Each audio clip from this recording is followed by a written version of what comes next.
welcome to Polilogue, a weekly dialogue on the substance and style of the Sunday morning political shows, where we take a critical look at the policymaker, the politician, and the journalist, because each is critical and each demands criticism.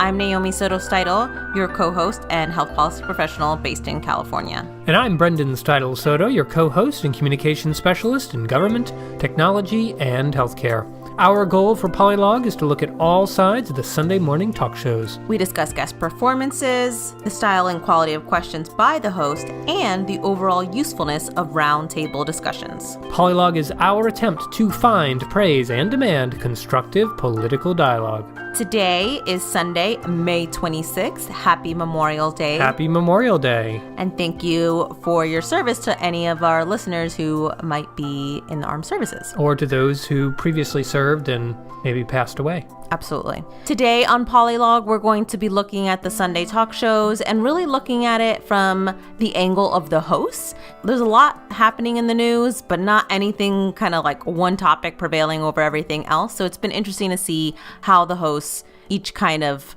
found their angle. Yeah, it was really, really fascinating to look at, and we'll obviously use that as a lens to look at tons of the stories that are at the top of the news this week. But to start us off, as always, highlight, lowlight. Starting low, going high. Naomi, what is your lowlight this week? Okay, so my lowlight was a moment that I saw on This Week, and it was with Mary Alice Parks. She's a Republican strategist and ABC News contributor, and she had some bizarre assessments of what the Democratic base is looking for. Let's take a listen. The Democratic Party, right after Hillary Clinton lost, was just craving a new generation of leadership. But its biggest challenge might be that was yesterday's fight. With this administration and this president in the White House for 2.5 years, we could have a Democratic electorate that actually is craving an elder statesman. And Joe Biden feels safe and secure to a lot of them. What?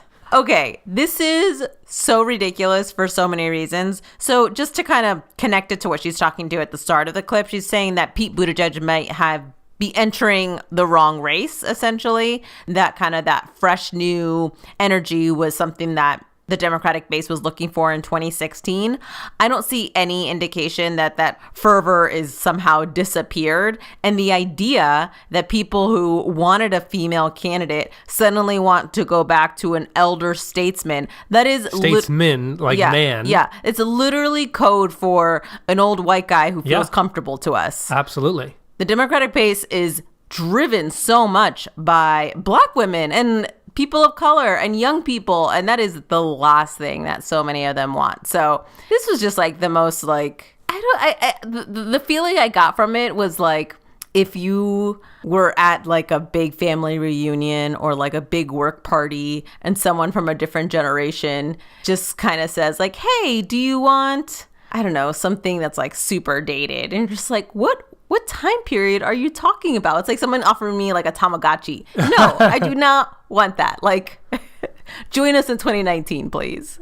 It's really interesting that you note that, because there was this article that I literally just read about how Joe Biden isn't doing a lot of events compared to all the other Democratic contenders. One of the people who is quoted in this article is a Democratic strategist, and she says, quote, "Voters are going into events with him expecting Uncle Joe, but they come out having seen Grandpa Joe. The more people see him live in 2019, the more they realize he might not be the guy they remember from 2008. And that was an article in the Post by Annie Linsky called Joe Biden's Campaign of Limited Exposure. How long can he keep it up? But just this idea of elder, I don't know that people actually want that. No way, Jose. Brendan, what is your lowlight? So my lowlight is a quote from Scott Jennings. He is a CNN political commentator. He was an appointee by George W. Bush in the Bush administration.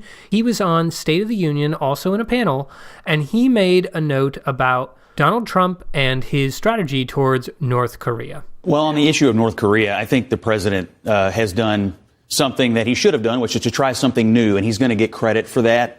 But he needs to be prepared to be disappointed by the North Koreans. I've believed that from the beginning. I was all for a new tactic, but these folks have never dealt with us in good faith. I don't anticipate that they are going to deal with us in good faith. I wish they would.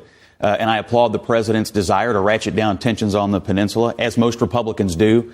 But these guys are never going to come around to denuclearizing the peninsula. And I think the sooner he prepares for that disappointment, the better. So hearing this, the way he began this clip that we just heard, he was kind of praising the president for trying something new in North Korea. And there's been lots of praise by people saying for decades, presidents have failed to sufficiently deal with the problem of North Korea's nuclear ambitions. And Trump tried to scramble it up, and he deserves credit for doing that. People always start that way. But you know what? We're a year into it, more than a year into it, and there's not a lot that's been shown for it, as we'll see Chuck Todd noting later in his interview with Sarah Sanders. And so it's kind of like, how long are we going to give somebody credit for trying something that's not working? Different doesn't mean good, as I think we've all learned with President Trump. Touché. Naomi, what is your highlight this week? So one of the highlights that we thought would be important to include in today's episode was this interesting start to Meet the Press today. There's been a lot of kind of back and forth with whether or not the Democratic caucus in the House wants to move forward with impeachment. There's a lot of, especially freshman Congress members, who really feel like that's the path that we should be going, like impeach the president, or at least start impeachment proceedings. But Speaker Pelosi and some of the leadership has been kind of trying to rein it back or kind of be more conservative in that approach. And Meet the Press did an interesting conversation with two Democratic Congress members, one for impeachment, one for caution, and actually had a really thorough conversation. Yeah, I thought each of these conversations were really well done, and each of them made really good points for their side. And so the listener or the viewer walked away with a real sense of what each of them stood for and why they were standing where they stood. Here's a small excerpt from each. And that's Representatives Hakeem Jeffries. He's a Democrat from New York, and he's kind of on team Let's Be Cautious. And then we had Congresswoman Rashida Tlaib. She's a Democrat from Michigan who is all about moving forward with impeachment. We have to keep our focus primarily on our For the People agenda, which we've been working on, lowering health care costs, strengthening the Affordable Care Act, protecting people with pre-existing conditions, driving down the high cost of life-saving prescription drugs. These are all areas where we've passed legislation this month.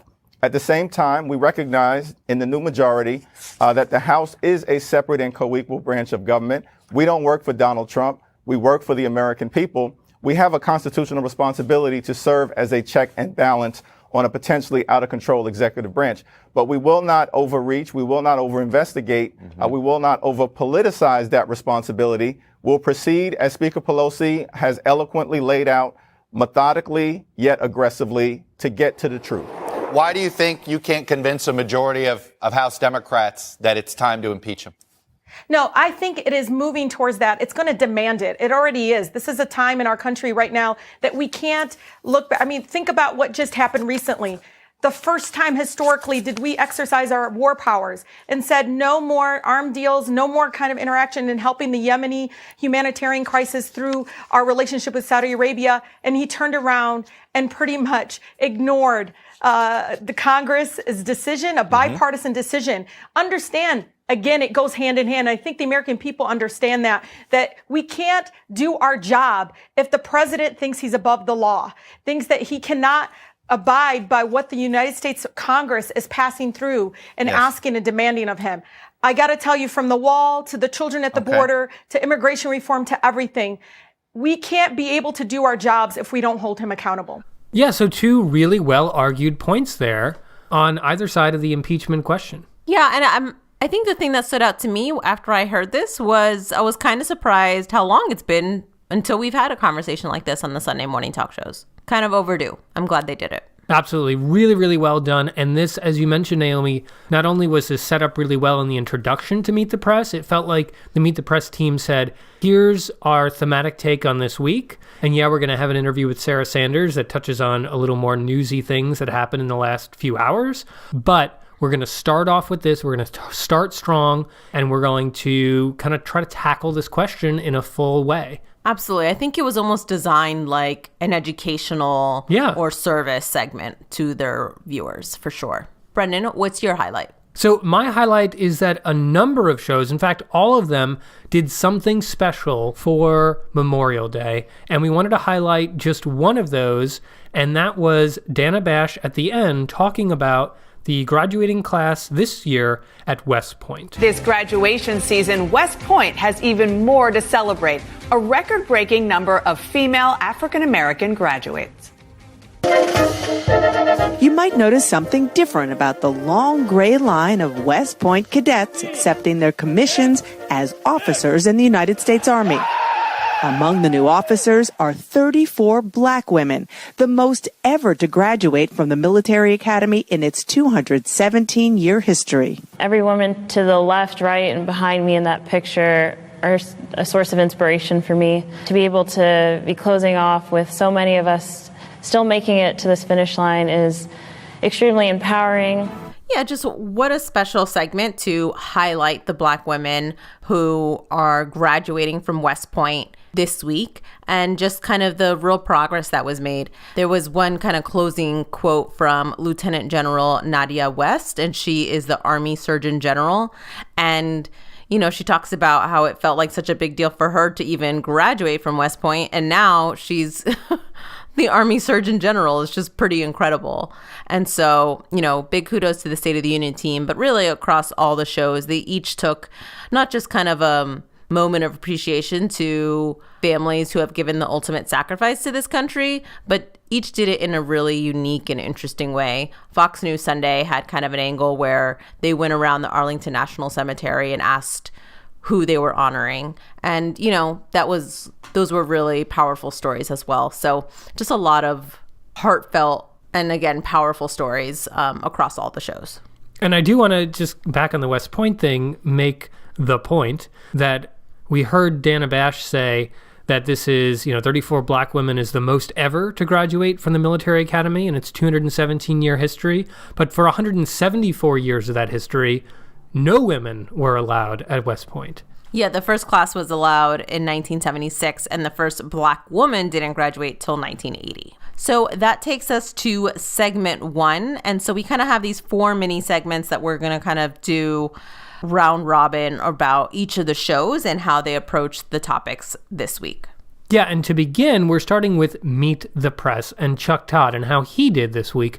And they were actually, kind of at the start of each of these, we're going to give an overview of what we think, what our theory is on how the host did this week. And when I think about Chuck Todd and how he handled himself this week, we're going to look particularly at the interview he did with Sarah Huckabee Sanders, President Trump's press secretary, and they were communicating from, she was in Japan, so it was certainly over satellite. But Chuck Todd came to the interview with kind of a lot of fire, and frankly, it felt like a lot of frustration over President Trump's handling, particularly in a tweet that he sent out, minimizing a missile that was fired by North Korea. In this tweet, President Trump parted with his national security staff, parted with kind of Japan's position, supported Kim Jong-un, and undermined Joe Biden, all in one tweet.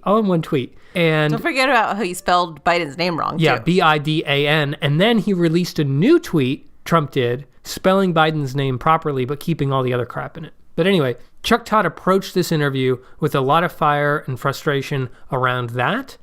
And I felt like he had some tough questions, but his frustration kind of came through and didn't always serve him well in kind of follow-up questions. So let's take a look at that. Here's one clip when Chuck Todd is first broaching the subject. Before I begin with some of that domestic political back and forth, I want to start with something that's on the minds, I think, of a lot of Japanese, and that is the ballistic missile tests of the North Koreans. Does the president agree with the Prime Minister of Japan and his own national security advisor that North Korea has violated a UN resolution with these tests?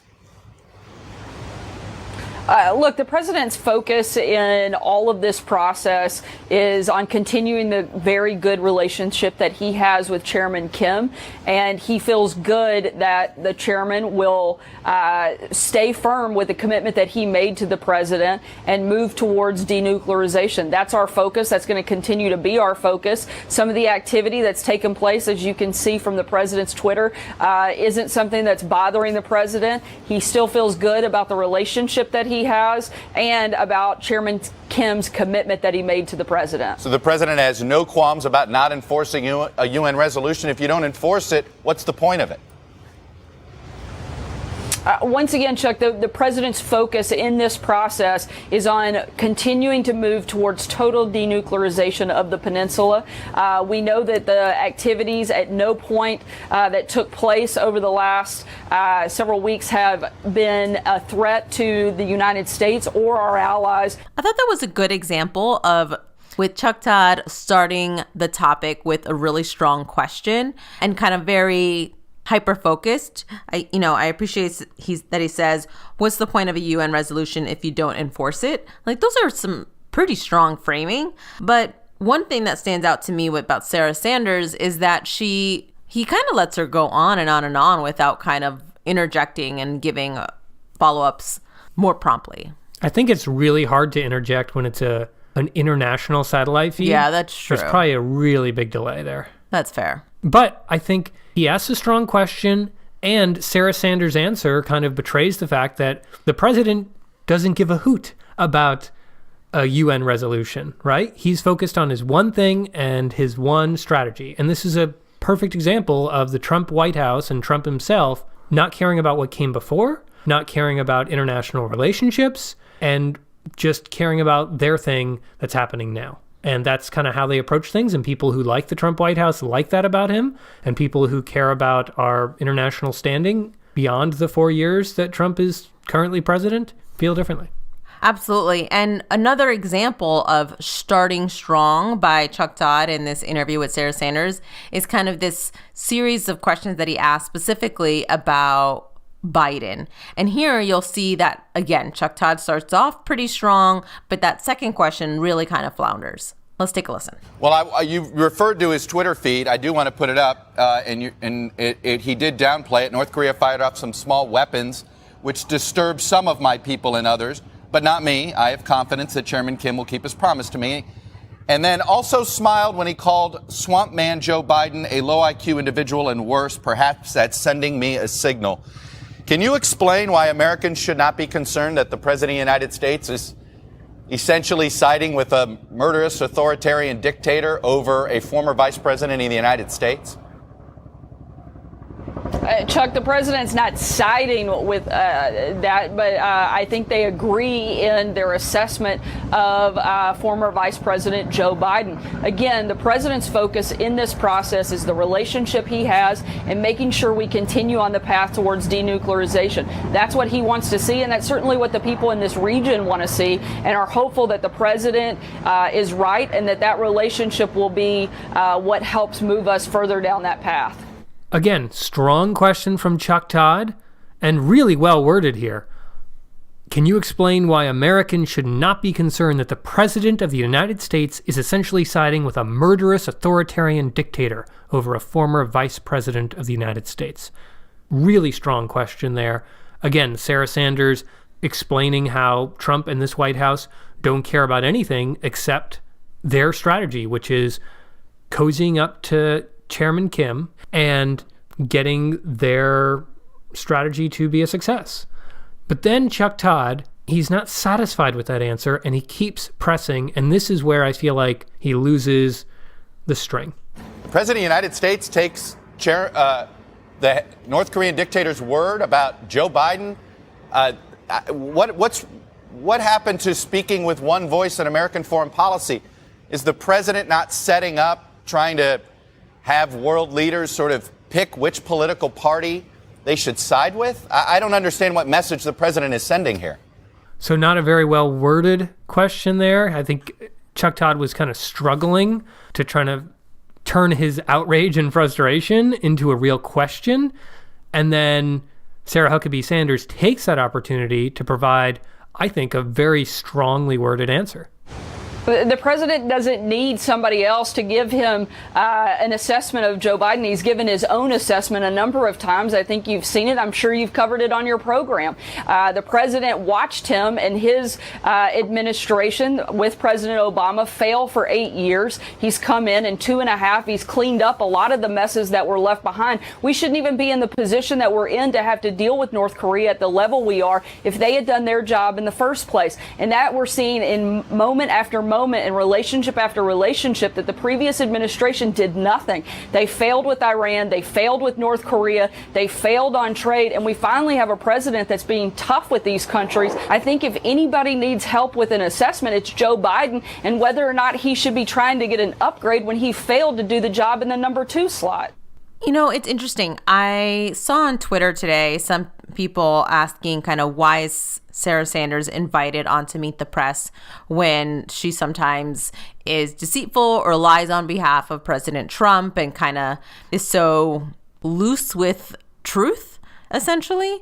But I think, you know, she represents the president. I think what she says is newsworthy. And what that means, though, is that the hosts have to kind of be ready and prepared for her. And it seems as if Chuck Todd wanted to be ready, but he wasn't quite, or he didn't get to execute, I think, the way he hoped he had. Because the way he starts each topic is stronger than how he ends. I feel like maybe the problem here is that Chuck Todd is asking questions that go towards, it's almost like shame. He's almost shaming the president for siding with a murderous dictator over a former VP. And just as Trump has shown that he has very little shame in the world, like Sarah Sanders isn't operating through that lens. The Trump White House isn't seeing it that way. She's just saying that's not the case, and here's what we're doing and why we're doing it and how we're doing it. And she kind of like is not accepting the framing that Chuck Todd and lots of others are seeing on this question. And Chuck Todd is just like befuddled, like, but this is horrible. How are you doing this? This is shameful. And she says, no, here's where our position is on North Korea. Nobody's done anything. We're doing something. We're pushing forwards. We're making deals. We're getting it done. And it's the vice president who should feel shameful for not doing a good job. So I feel like this is a classic example of the press, the media, average Americans thinking that something Trump has done or said is shameful or bad, and the White House just not accepting that framing at all. People not knowing how to respond to that. And people being the journalists, right? Right. Like, the journalist doesn't know how to respond. If we're starting from different originating points of what is true or what is okay or what is ethical or what is normative for a presidency, then if those are two completely opposite different places, then the conversation seems like it's hard to have one conversation. It seems like Sarah Sanders is having one conversation and Chuck Todd's having another. And I think ultimately, thinking about this deeper, Chuck Todd, I feel like, took the tack that Jake Tapper often takes, where he's thinking about the exact words that were said, the moral quandary behind it. I'm not talking about crime. I'm talking about... We're going to get into morality? Yeah. Calling things out for what they are, and honor and duty and ethics and blah, blah, blah, blah, blah. Whereas maybe the better tack would be recognizing that doesn't get you anywhere in these interviews with the White House, and instead saying, well, hold on, why aren't you standing with the international community? Does Trump believe it's worth standing with the international community? Why is Trump not standing with Japan and the UN? Does he not believe that it's helpful to have a united front when it comes to approaching issues like North Korea? I think that would have been a more meaningful direction to take the interview in, rather than trying to say, this is shameful to side with a murderous authoritarian dictator. And usually Chuck Todd does that. And I think this time he took the obvious tack, but not the tack that really works with this crew. So clearly we seem a little frustrated or perplexed by Chuck Todd's performance on Meet the Press, but that performance was still much better than another host, and that's Chris Wallace on Fox News Sunday. We've only been following Chris Wallace for a few weeks now, but most of the time when we see and we watch and listen to his show, we're kind of impressed with his interview style, even if we don't always agree with kind of his approach on the panels. Or, I would say overall, we find the time worthwhile. That was not the case today. Yeah, it was extremely, extremely disappointing to see Chris Wallace kind of fall back into what an outside observer would expect from a Fox News host, rather than, the tough interviews, the deep research, and, quick follow-ups that we expect from Chris Wallace and we've come to expect from him. And there are two examples we want to show here. One is the fact that Chris Wallace was very, very soft in pushing back on Republican Senator Lindsey Graham. And then he was very, very tough and almost to the point of rude and misstating facts. In an interview with a Democrat, Congressman Eric Swalwell, who's also a candidate for president. In this interview with Lindsey Graham, which was an exclusive interview, as they called it, which I think is a little much. It is Lindsey truly Graham, a little much. Exclusive anything, come on. With Lindsey Graham. But anyway, because he's on all the time, that's why we're saying that. But this interview lasted 13 and a half minutes. And in that time, Chris Wallace followed up with another question only twice. 2 times in the entire interview. Twice. That's one follow-up every 6+ minutes, practically every 7 minutes. In contrast, in the Eric Swalwell interview, which was only 8 minutes long, he had 6 follow-up questions. So compare 2 follow-up questions in 13 minutes with Lindsey Graham, 6 follow-up questions in 8 minutes with Eric Swalwell. Literally 3 times as many follow-ups in a less period of time. So in that interview with Congressman Swalwell, Chris Wallace was literally on his heels. About every minute or so, there was another follow-up question. And one of the most contentious moments came about when Eric Swalwell was discussing President Trump and the case for impeachment. And the first bit of this you'll hear is from a video of Eric Swalwell answering a question about impeachment. Yes, so the president knew the Russians were seeking to help him, and so he went out as a candidate, invited them to hack more. You believe there's direct evidence that the president colluded? His invitation for them to hack more, that's direct evidence of inviting them to collude. Congressman, let's take a look at the one case you gave there on that MSNBC interview. You said, well, the president called for more hacking. I mean, seriously, I remember that vividly. I think most Americans do. It was in July after the hacking of the DNC, and the president, or then Donald Trump, holds a news conference and says, well, if the Russians want to find those 30,000 emails that Hillary Clinton deleted, I'm sure the media will be interested in that. You can't possibly think that is collusion. Well, Chris, what did the Russians do next? The Mueller report lays out that they undertook more hacking within hours of that. And this is just a month after the president's son. You think that was an order from Donald Trump? You don't think the Russians were already, with the Russians, in fact, probably already doing it? I don't believe in... So it's very surprising that literally in this instance, Chris Wallace's follow-up question is skepticism that what Trump said during the campaign, that he wished Russia would hack the DNC again, that was inappropriate. I mean, according to Chris Wallace, he thinks it was just like fine and dandy. Yeah, and Chris Wallace really misrepresents this. He says that Trump said, well, if the Russians want to find those 30,000 emails that Hillary Clinton deleted, I'm sure the media will be interested in that. That's not what Trump said. Here's what Trump said. Take a listen. Russia, if you're listening, I hope you're able to find the 30,000 emails that are missing. I think you will probably be rewarded mightily by our press. So what's a big, I don't want to split hairs here, but it really matters. There's a big difference here between what Chris Wallace characterized and what Trump actually said. Chris Wallace intentionally downplayed what Trump said.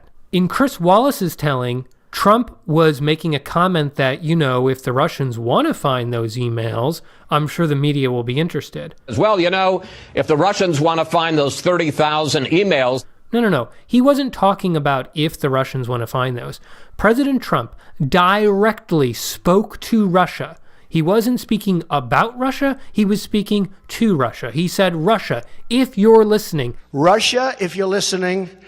I hope you, Russia. He's talking to Russia. I hope you find those 30,000 emails. I think what stands out to me is that in every other interview that we've seen with Chris Wallace, he seems like a very serious, measured man and takes the tone of his interviews very seriously. And kind of when Trump administration officials starts going off their high horse, or, even when he interviewed Giuliani, tries to like bring it back to a level that is relatable and understandable and believable. And so the fact that it's not that he lets a guest do that, but he does it himself, get inflammatory and kind of make presumptions. It really stands out as, one, unacceptable, but really unlike anything we've seen in the last several weeks of Fox News Sunday. And I think that's why it was really surprising to me that he was, again, not just okay with a guest being inappropriate or kind of being over the top, but he himself pushed that tone in his interview.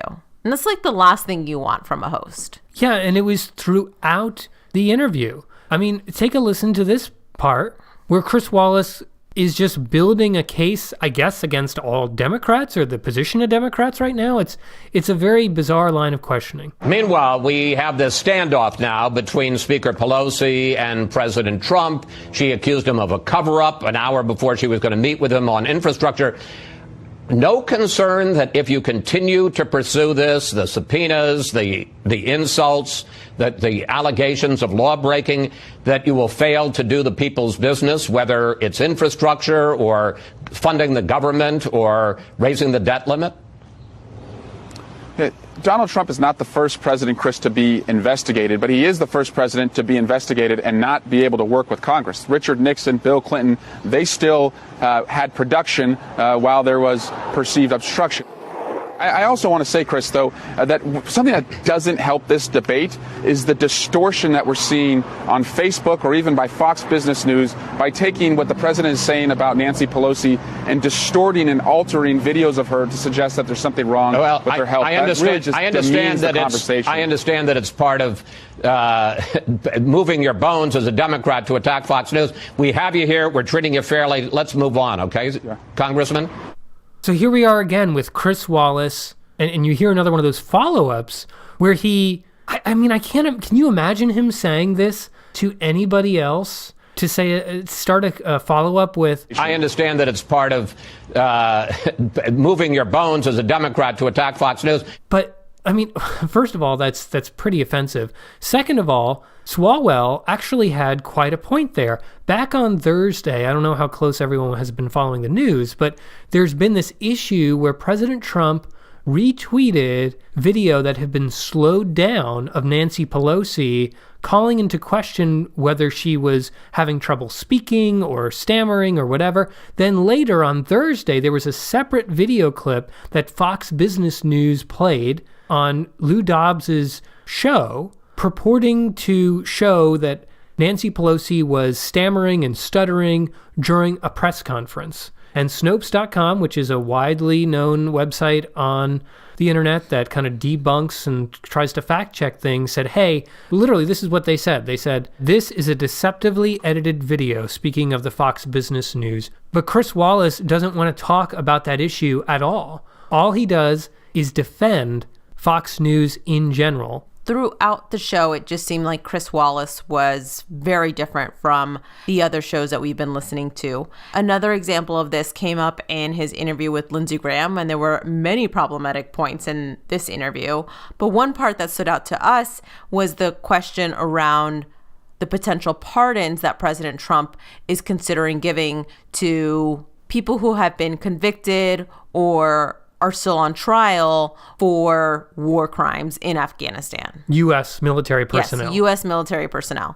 And what surprised me here was just the shallow response from Chris Wallace himself in giving any type of follow-up to Lindsey Graham. Yeah, Chris Wallace starts with a really good question.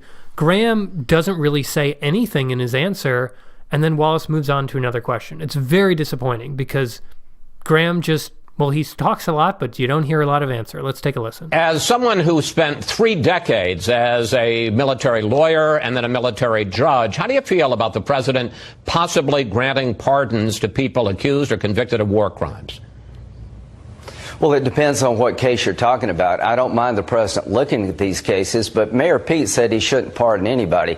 I've spent a lot of time in the region. We had a situation where we would catch a terrorist because the legal system was so broken in Iraq and Afghanistan, they'd be right back on the street the next day. That was frustrating to our soldiers. But we also had a case where a young man went in and murdered the family and raped the daughter. That's not the conduct we want. Military justice is about good order and discipline and dealing with crimes. So the rules of engagement conduct, there are a lot of people had to make snap decisions under a tremendous amount of pressure. Look at these cases individually. Let the military justice system work its will. Make sure that every soldier is looked at as an individual. So what kind of answer is that? Is he for it or against it? Lindsey Graham speaks as if he's defending the military justice system, but then he says, look at overturning that system through a presidential pardon individually. It's really unclear, and it doesn't get to the specifics of the case. And then Wallace, his next thing that he does is he says, okay, I've got about a minute left. I'm going to ask another question. And just moves on. Yeah, moves right from on. There. Moves on without pressing him. And there's actually a good example of somebody pressing on this issue very clearly, succinctly, and that is Dana Bash on State of the Union. Which takes us to our third segment. In her interview with Senator Joni Ernst, Dana Bash was very exact in her questions and trying to understand what Senator Ernst was willing to accept or not accept in terms of military conduct. And Joni Ernst is the senator, a Republican senator from Iowa. And she is also the first female military vet that served in combat who's actually in Congress as well, or at least in the Senate. President Trump says he is considering pardons for Navy SEAL Eddie Gallagher and other troops who are accused of war crimes. And Gallagher is, just so our viewers know, I know you know, he's charged with murdering a wounded teenage ISIS soldier and posing for a photo with his body, as well as shooting innocent civilians. You're the first female combat veteran in the United States Senate. Do you support a pardon for Gallagher and anyone else who engaged in these alleged war crimes? And I'll just be upfront and say I don't know the details of what went through the prosecution, that particular case. Mm-hmm. But I would say that if our soldiers, sailors, airmen, Marines, if they are accused and found guilty of war crimes, we need to be very careful in that because it is not okay to perpetrate war crimes. It is not okay. What signal would the president send with a pardon then? Well, and again, depending on what the circumstances were, the legalities involved there, I would hesitate because we need our young men and women in uniform to understand that we operate under a code of ethics. So I feel like what Bash succeeded in doing here is she presented a clear story, an exact example of one of these so-called war crimes, and made Senator Ernst answer for that. Made her say, do you stand up for this? Do you stand for this act that this person committed being pardoned? And Ernst has to, she has a hard time wriggling free of that. She tries to say, well, I don't know the details of what went through the prosecution, blah, blah, blah, blah. But it's like we all just sat there and heard Dana Bash explain it. Well, I think Joni Ernst is able to do multiple things in her responses because Dana Bash gives a very exact example and a very direct question. But Joni Ernst is able to say in kind of the full response of her follow-up, Trump can pardon whoever he seems fit. We should look at them individually. But in the end, what she says, and you can kind of hear it in the clips that we just played, is that she personally feels like the military has to thrive under a code of conduct. And if that code of conduct is broken, it hurts the whole kind of military honor and presence globally, right? And so I think she's able to say, we cannot condone this behavior. The president can do what he wants, but he shouldn't do it in these circumstances. With very clear questions, Joni Ernst can give a full answer. And I think that's what comes across. You know, Dana Bash gives a solid question and Joni Ernst gives her full statement on the issue. As opposed to kind of the waffling statement we heard from Lindsey Graham that Chris Wallace just accepted. Exactly. Which you listen to the Lindsey Graham piece and you're like, wow, I don't know anything about how you feel about anything about this. And then you hear Joni Ernst and you're like, oh, you have very clear opinions on this and I understand them fully. Later on the program, Dana Bash interviewed Mayor of New York City and Democratic candidate for the president, Bill de Blasio. Now, he is the latest candidate to jump into the presidential race. She and de Blasio have an interesting conversation about why de Blasio is even in the race. He actually gives what I felt was a very strong answer on this compared to some of the other guests we've heard on the Sunday shows. In this instance, we want to highlight just an outstanding question. So I'm going to ask you a question that is, frankly, often asked of women when they're running. Do you have a likability problem? Well, again, Dan, I'm looking at real elections in, I would say, one of the toughest political environments in the entire country, the most diverse city in our nation, and I won overwhelmingly 2 times. So I would argue, you know, when you're talking about appealing to every kind of New Yorker and every kind of American, I've built those very broad coalitions. And folks had to have liked me to have made me mayor of New York City twice. I do think that's kind of a funny last statement by de Blasio. Folks had to have liked me, right, for me to do this. But good question, like really good question, especially to be lobbying at another white man in the race. And right before this question, Dana Bash brings in some poll numbers that says that New Yorkers don't want Bill de Blasio to be running for president and kind of really makes him answer to that perplexing conundrum that he's in, where the people who voted for him don't want him to seek higher office or at least seek the presidency, but they must have liked him enough to have voted him in mayor. And so kind of who's his base that's going to be, you know, really out there hitting the pavement for him? It's not very clear that there's a big population of voters like that. So overall, really good job by Dana Bash this week. I thought so too. Hosting. I thought she had some incisive questions. She was there with like clear follow-ups. Sometimes in the past, she's kind of struggled with wording her follow-ups, often with people like Kellyanne Conway, who are among the most difficult people to interview ever. But overall, really great job this week. But that takes us to this week. And this week was hosted by Martha Raddatz. She's the kind of co-host when George Stephanopoulos is out. And in this episode, she spoke with Mayor Pete Buttigieg, mayor of South Bend, Indiana, fast-rising Democratic star for the presidential nomination. And really, I found this to be a fascinating conversation. And the reason for that is Pete Buttigieg has made a reputation for himself as a really reasonable, well-spoken, engaging interview subject. He's been interviewed on almost every program you can think of, from the biggest shows to the smallest podcasts out there. We could probably get him on this show if we just sent his team an email. That's true.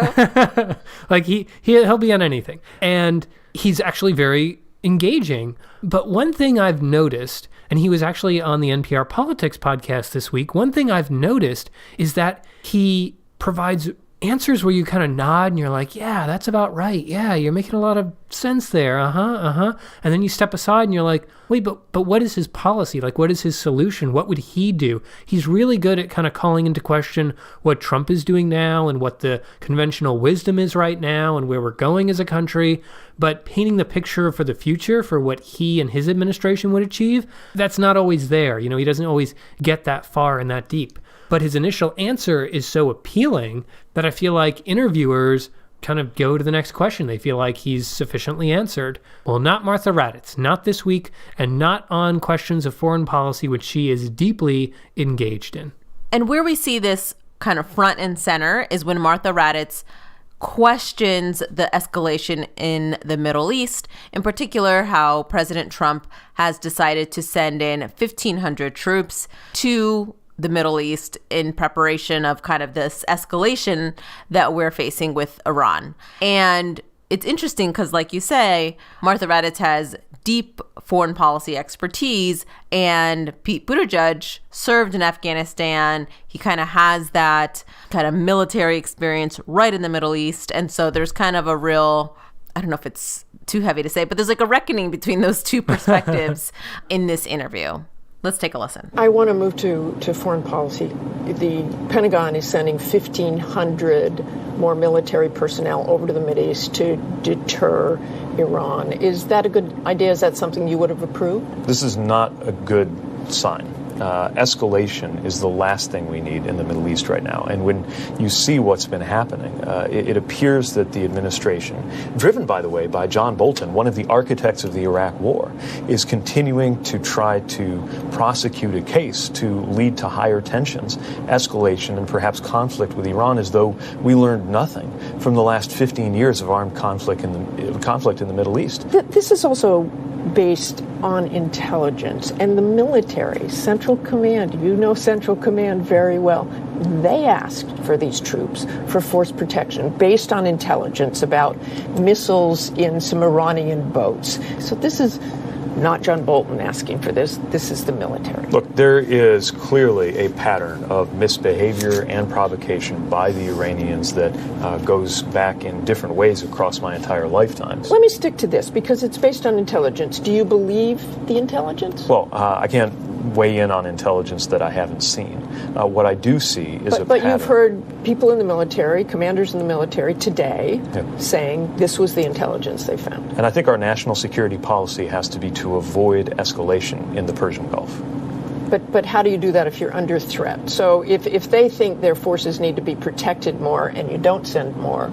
I think that we have the means to protect our assets in the Middle East, and the way this is being talked about makes me wonder whether this is driven as much by domestic politics as it is by national security imperatives.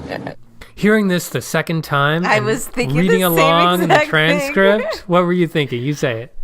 Nothing is said.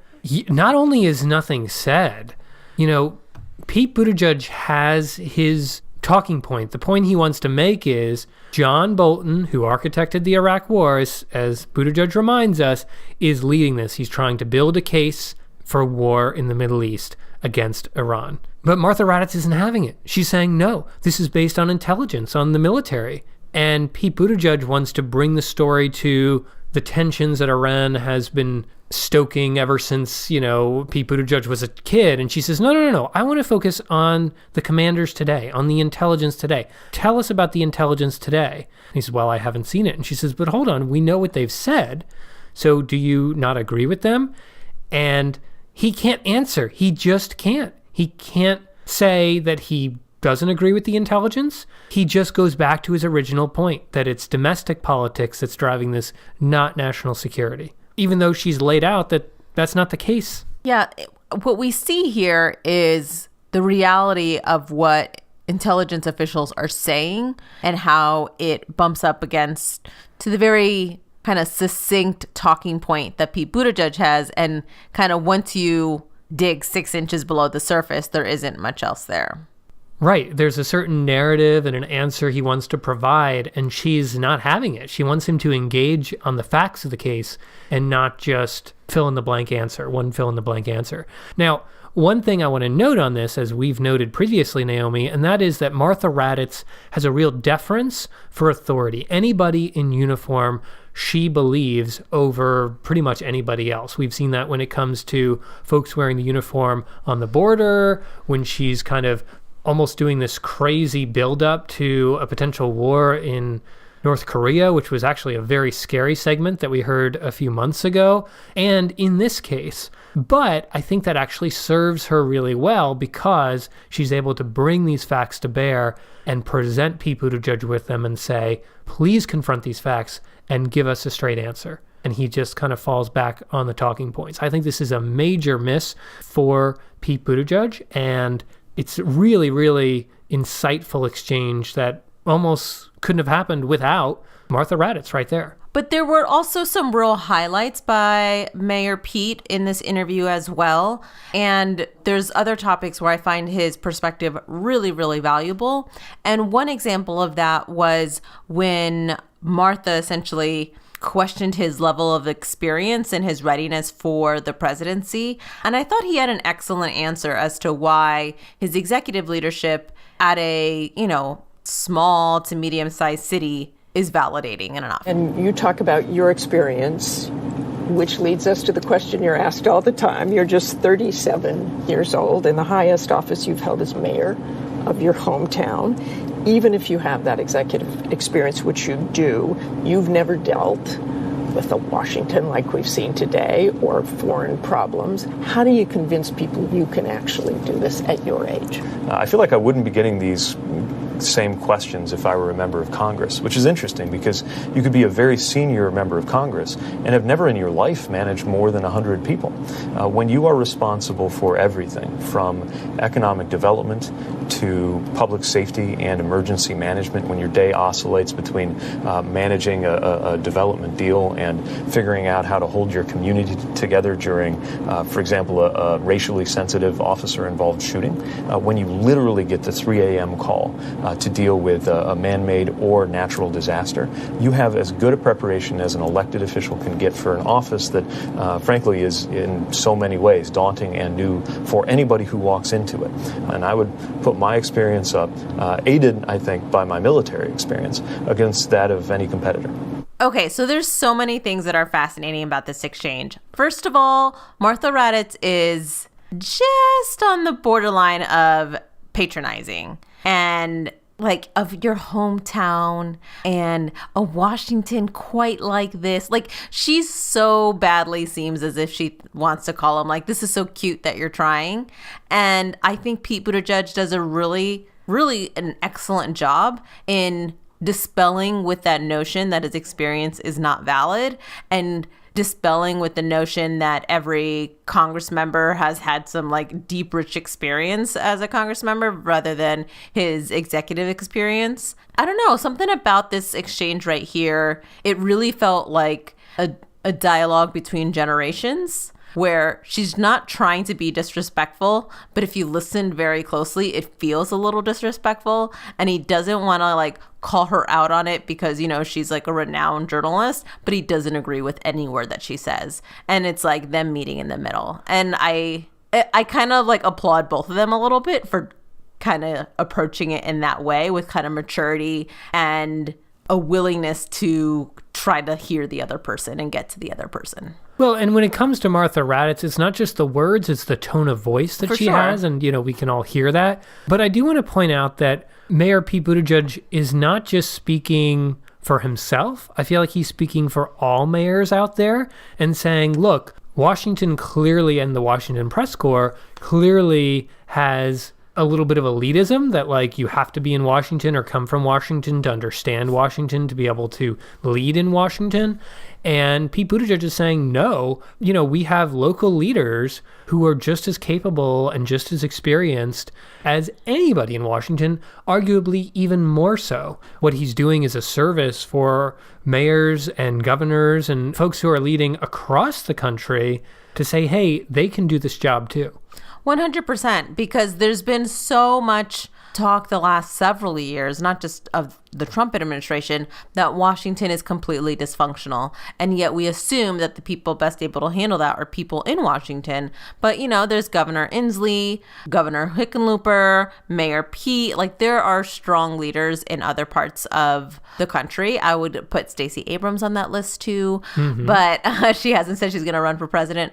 But I think we should I just feel like we should respect the work that's happening in other parts of the country just as much. All right, Naomi. Well, that wraps up this week's episode. I want to do something a little different this week, if we can, rather than show rankings. And maybe we'll just... News to me. What are we doing? Maybe we'll just say our rankings at the end. I think what it might be interesting to do is to say, you know, looking at all four of these hosts this week, what kind of lessons do you feel like you can draw from what they did this week when it comes to conducting good interviews on these shows or hosting well? I think of Dana Bash and having very precise questions guides your interview in a way that is much more productive. I agree. I would say in terms of what we heard from Chuck Todd, it was such an interesting case with him because it's like, think about not just what you think people need to answer for, but think about what's going to get you new information. How about that?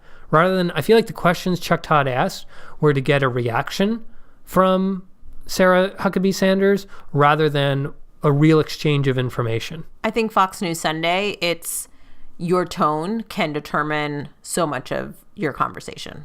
Yeah, I don't know what it was, but it's like Chris Wallace just needed to take a step back. I felt like there was too much Chris Wallace here, and like his personal feelings, I've known from watching him, the amount of time that we've been watching him, that it just kind of like grates on him that Democrats are continuing to push for investigations and aren't satisfied with the Mueller report. That has come out in so many different ways, and it just came out in a really negative way this week. And then for Martha Raddatz, it's like, use your expertise and find out how you can use that expertise to kind of dig deeper than maybe your competitors would. Yeah, your expertise gives you your angle. Yeah, exactly. Okay, so lots of interesting lessons. How about rankings? Where do the shows stack up for you? Number 4 is Fox News Sunday, of course. Absolutely. That's very easy. Number 4. I think I would say for number 1, I would say Martha Raddatz on This Week. Oh, interesting. I was going to say Dana Bash. Yeah, I think I'd say Martha Raddatz and then Dana Bash. I think they're very close. Yeah, I would agree. And then 3, Meet the Press. 3, Meet the Press. All right, sounds good. Well, that's it for Polilogue this week. Hold on. Can I change that? I think we should say Dana Bash for number 1. All right, Brendan. Let's wrap this up. Number 1, State of the Union. 2, This Week. 3, Meet the Press. 4, Fox News Sunday. Very good. Well, that's it for Polilogue this week and every week. We encourage you to make your dialogue count. And this week, Memorial Day, we challenge you to have a dialogue with somebody who serves or somebody who has served and just try to listen. That's a great challenge for this weekend. And like the dialogue doesn't have to be about their service necessarily, but just listen what they have to say. Exactly. Well, if you have any thoughts or comments or questions about today's episode, you can email at us at podcast@polilogue.com. You can follow me at bstitle on Twitter. You can follow me on Twitter at @SotoNaomi_. You can follow the show at PolilogCast. And friendly reminder, we are on Instagram now, and so you can also find us there at Polilogue. Thanks, everyone, and we will talk to you next week. Bye. Bye.